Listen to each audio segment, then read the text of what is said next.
Mesdames et messieurs, c'est ce samedi dans cette salle à l'arrière-plan que va se tenir la déclaration à la presse de M. Ike Ngouoni Oyomi Aila. On va dire qu'après 5 ans d'incarcération, il reprend la parole, un communicateur chevronné, un communicant expérimenté qui va nous livrer sa part d'impression et sa part d'émotion et pourquoi pas sa part de vérité. Restez connectés sur Como Info et les différents médias partenaires.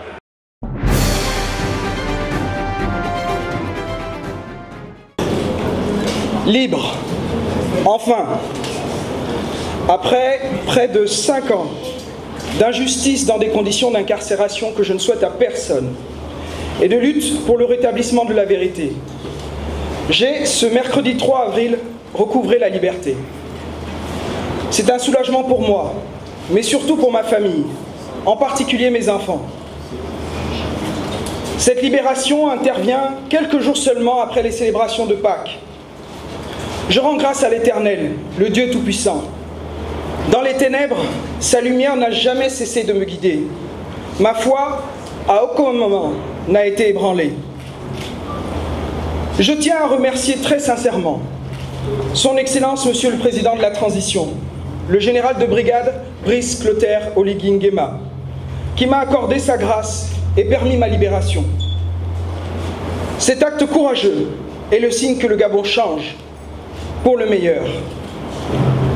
Je remercie également très chaleureusement toutes les personnes qui, durant cette épreuve, n'ont jamais cessé de me soutenir.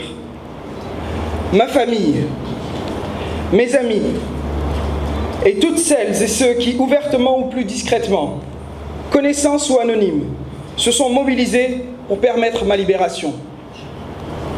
Aujourd'hui, alors que je jouis à nouveau de la liberté, j'ai une pensée émue, très émue même, pour tous ceux dont j'ai partagé la triste condition, mes compagnons d'infortune et qui demeurent incarcérés à tort.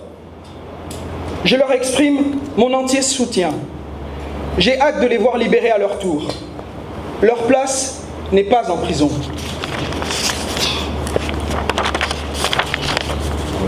Je profite de cette occasion pour souligner l'urgence qu'il y a à améliorer les conditions de détention au Gabon. Les prisonniers aussi ont droit à de la dignité.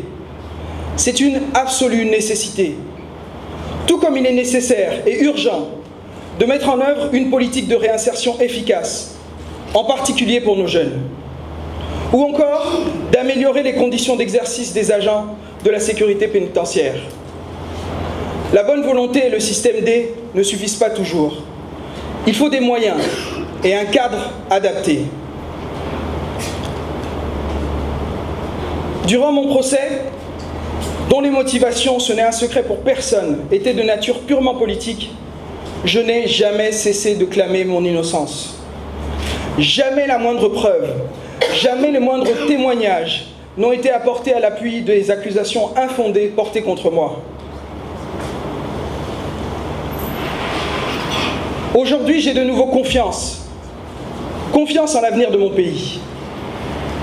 Ma libération, comme d'autres, envoie un signal fort. Le signal que le Gabon aujourd'hui, en convalescence démocratique, est sur la bonne voie, sur le bon chemin. À ce noble édifice, j'entends apporter ma pierre, fût-elle modeste. Je me tiens, par conséquent, à cette fin, à l'entière disposition de mon pays. Je vous remercie. Mesdames et messieurs, c'est dans cette salle que s'est tenue il y a quelques instants la déclaration à la presse de M. Ike Ngouoni après plus de 5 ans d'incarcération. On va dire beaucoup d'émotions, beaucoup d'intensité et des remerciements envers tous ceux et toutes celles qui de près ou de loin se sont impliqués à sa libération, particulièrement le chef de l'État, son Excellence Brice Clotaire Oligui Nguema, sans qui sa libération n'aurait été possible. Un contexte particulier, un homme aguerri, un homme mûr, un homme qui s'en remet à Dieu et remet tout entre les mains de Dieu afin que le Gabon nouveau s'inscrive sur de nouvelles lancées.